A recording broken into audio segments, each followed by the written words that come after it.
Bismillahirrahmanirrahim. Students, welcome to Chandbagh School Physics Department. This is lecture number 13, and in this lecture we are going to discuss and understand the next two MCQs.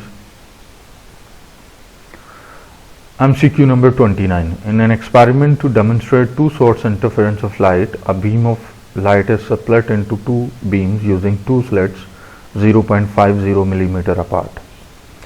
These two beams are incident on a laboratory wall at a distance of 4.0 meter.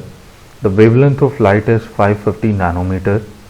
How far apart are two adjacent interference fringes that are formed on the laboratory wall?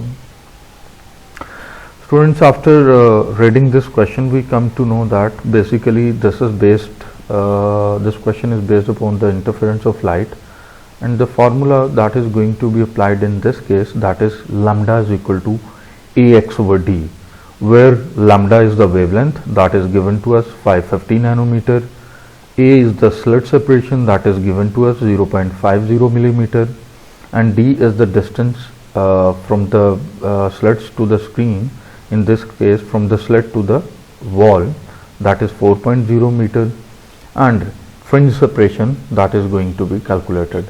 It means that from the formula wavelength lambda is equal to AX over D, we are going to make X as a subject and going to substitute the values, and then we are going to get the answer 4.4 millimeter. It means that option D is correct. Let me repeat it again. Formula that is going to be used, that is lambda is equal to AX over D.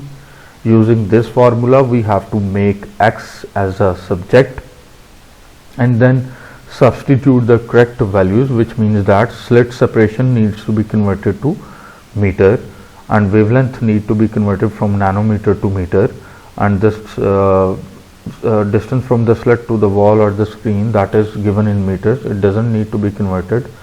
After substituting the correct values in the right units, you are going to get the answer 4.4 millimeters. MCQ number 30.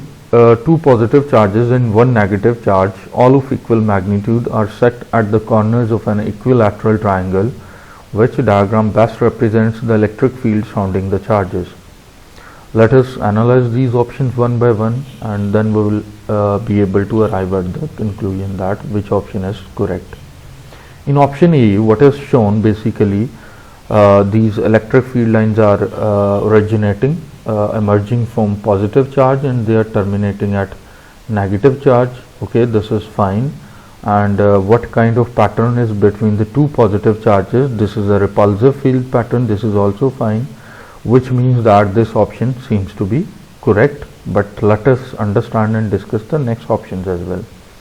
In option B, what is happening? Electric field lines are shown that are emerging from positive charge and terminating at negative charge, but these are not drawn as curved lines. And the second important point is that between two positive charges, there should be a repulsive electric field pattern, whereas in this diagram this seems to be an attractive field pattern. So option B cannot be correct. Option C, we can see that these are not the correct options to represent electric field patterns. Basically these are based on magnetic field patterns.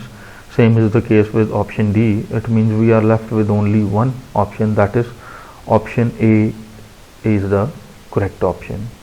Thank you. Allah Hafiz.